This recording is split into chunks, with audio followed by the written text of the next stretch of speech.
사랑하는 성도 여러분, 안녕하세요. 4월 12일 월요일 아침입니다. 찬송가 549장 내 주여 뜻대로 다 같이 찬양 드리시겠습니다.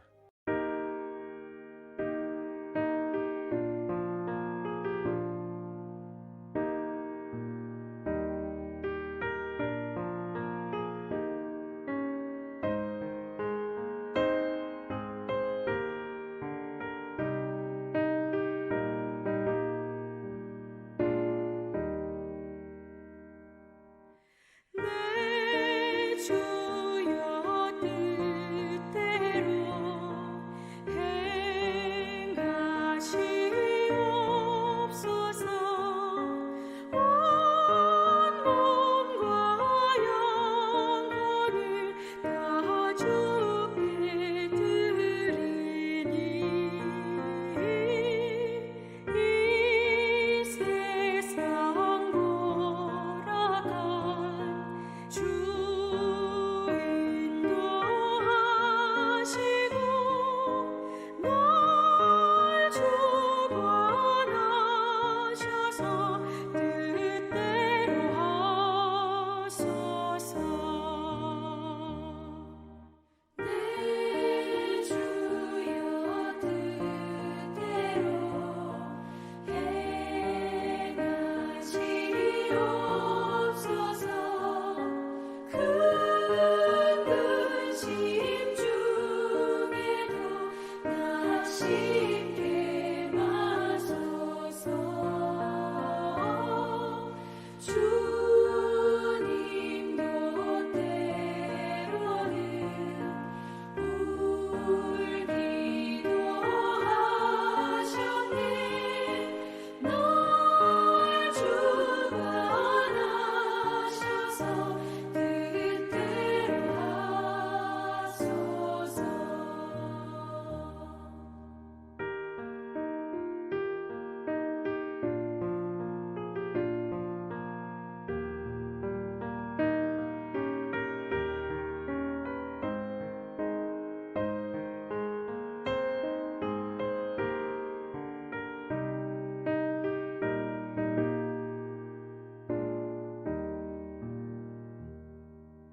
내 주여 뜻대로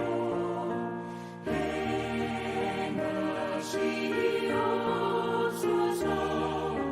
내 모든 일들을 다 주께 맡기고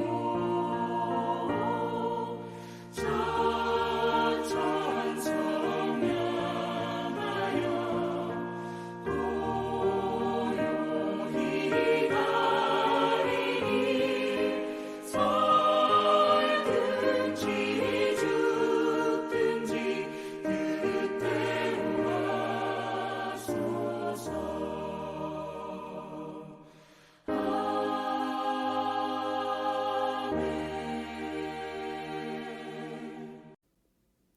아멘. 하나님께서 오늘 우리에게 주시는 말씀은 사무엘하 1장 5절에서 16절까지의 말씀입니다. 다윗이 자기에게 알리는 청년에게 묻되 사울과 그의 아들 요나단이 죽은 줄을 내가 어떻게 아느냐?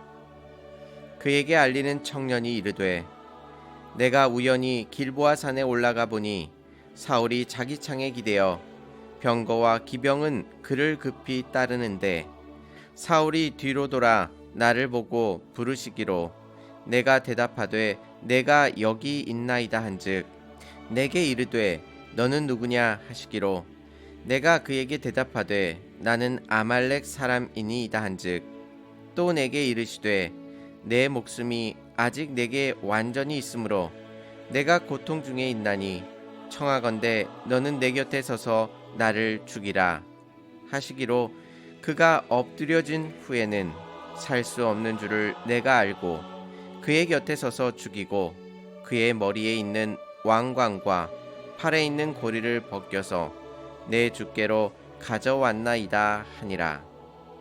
이에 다윗이 자기 옷을 잡아 찢음에 함께 있는 모든 사람도 그리하고 사울과 그의 아들 요나단과 여호와의 백성과 이스라엘 족속이 칼의 죽음으로 말미암아 저녁 때까지 슬퍼하여 울며 금식하니라. 다윗이 그 소식을 전한 청년에게 묻되 너는 어디 사람이냐? 대답하되 나는 아말렉 사람 곧 외국인의 아들이니이다 하니 다윗이 그에게 이르되 내가 어찌하여 손을 들어 여호와의 기름 부음 받은 자 죽이기를 두려워하지 아니하였느냐 하고 다윗이 청년 중 한 사람을 불러 이르되 가까이 가서 그를 죽이라 하매 그가 침에 곡 죽으니라.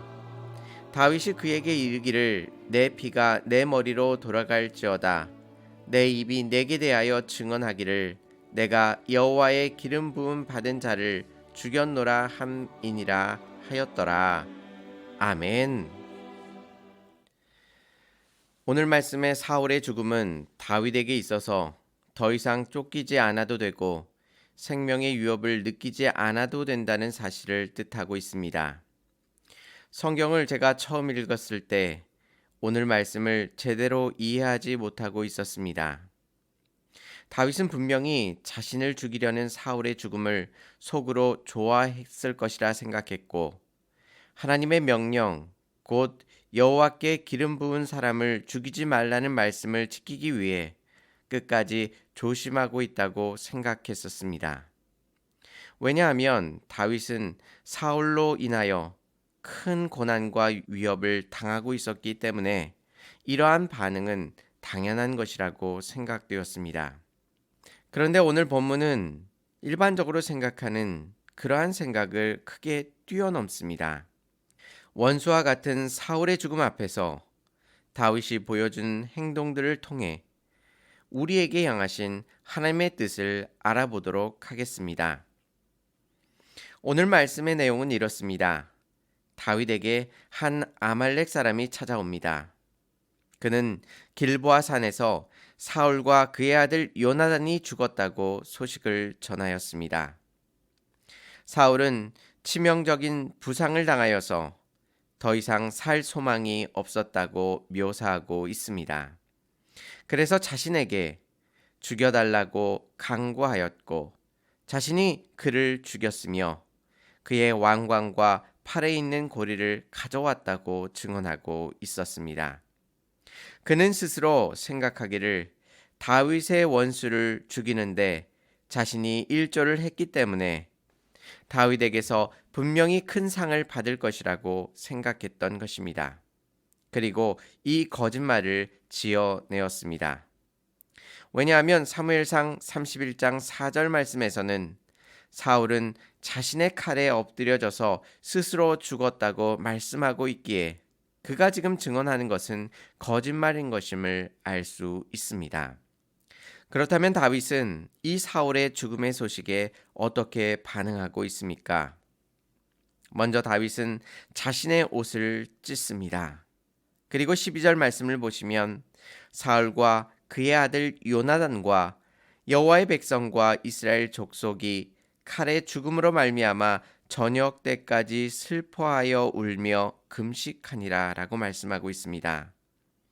사울과 요나단뿐만 아니라 이스라엘 백성의 죽음을 애도하고 안타까워하고 있습니다. 그리고 자신의 원수를 죽인 아말렉 사람을 그 자리에서 죽입니다. 왜냐하면 그가 여호와의 기름 부음 받은 사람을 죽였기 때문입니다. 그런데 우리가 오늘 본문에서 정말 놀라는 것이 한 가지 있습니다. 그것은 바로 다윗이 겉으로만 억지로 하나님의 명령을 쫓아가지 않았다는 사실입니다. 여호와의 기름 부음 받은 사람을 죽이지 말라는 하나님의 명령을 지키기 위해서 자신을 죽이러 온 사울을 2번이나 결정적인 상황에서 살려주었습니다. 그것만으로도 다윗은 신앙적으로 뛰어나다고 말할 수 있습니다. 하지만 오늘 사건을 통해 우리는 다윗을 더 깊이 살펴볼 수 있습니다. 다윗은 단순히 그 계명을 지키는 것에 머물러 있는 것이 아니라 비록 자신을 죽이러 오는 여호와의 기름 부은 사람이지만 다윗은 진정으로 그가 여호와의 기름 부은 사람이라는 이유만으로 그를 사랑하고 그를 위해주고 있는 모습을 보여주고 있습니다. 겉으로만 억지로 여호와의 명령에 순종하는 것이 아니라 적극적으로 하나님의 주권을 인정하고 비록 자신의 삶 속에서 하나님의 주권이 행사되는 것이 비록 자신의 삶을 힘들게 만든다 할지라도 그 앞에 순종하고 그분의 뜻을 따라 사울을 아끼고 진정으로 사랑하고 있는 것입니다. 이러한 모습은 세상에서 찾아볼 수 없습니다. 오늘 본문에서 아말렉 사람은 정확하게 하나님 없는 삶 속에서 이 사건을 바라보고 있습니다. 하지만 다윗은 하나님 앞에 서 있던 사람이었습니다. 다윗은 하나님의 명령이 자신의 삶을 망치거나 더 힘들게 만드는 것이 아니라 결국 가장 좋은 것으로 가장 선한 것으로 이끄실 것임을 신뢰하고 믿고 나아가면서 적극적으로 하나님의 통치를 받아들이고 있습니다. 하나님의 말씀 앞에 억지로 끌려가는 것이 아니라 그 말씀을 한없이 기뻐하고 그것을 지키는 것을 삶의 낙으로 여기며 하나님의 통치를 완전하게 인정하고 있는 것입니다. 그러기에 시편 1편 2절 말씀에서는 이렇게 말씀하십니다. 오직 여호와의 율법을 즐거워하여 그의 율법을 주야로 묵상하는도다 라고 말씀하고 있습니다. 우리는 율법을 생각하면 그것이 지키는 것이라고 먼저 생각하게 됩니다. 그리고 지금도 그것을 지키기 위하여 우리는 최선을 다하고 있습니다. 맞습니다. 그런데 시편 1편 2절에서는 율법에 있어서 가장 중요하다고 생각되는 지킴을 말하지 않고 그것을 즐거워하고 묵상하는 것을 중요하게 다루고 있습니다.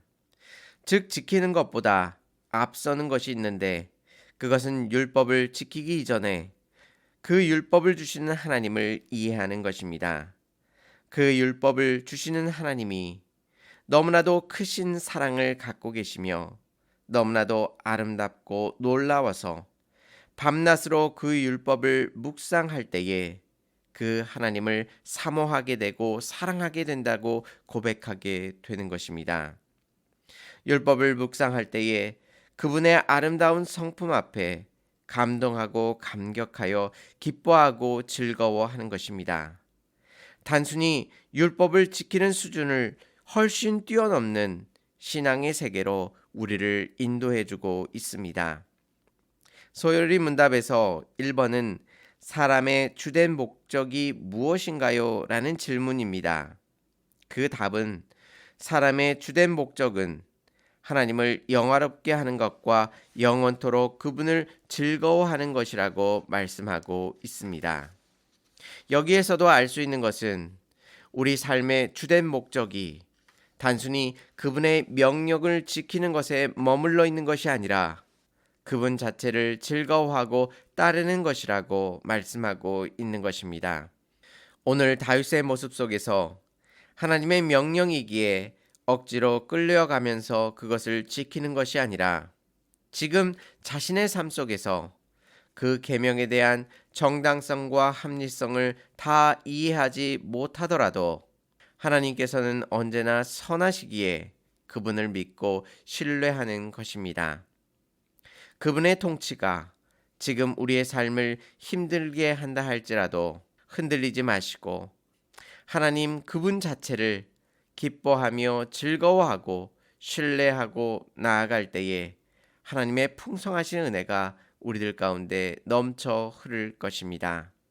그렇기에 하나님께서 다윗을 왕으로 세워주시겠다고 약속해 주셨지만 당장은 도망자로 살아갈 수밖에 없었습니다.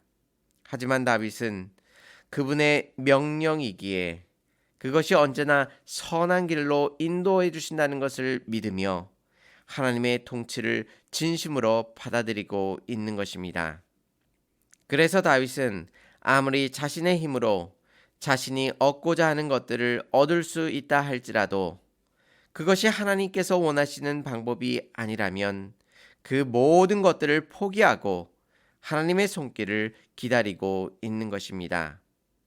이것이야말로 신앙의 진정한 기쁨인 것입니다.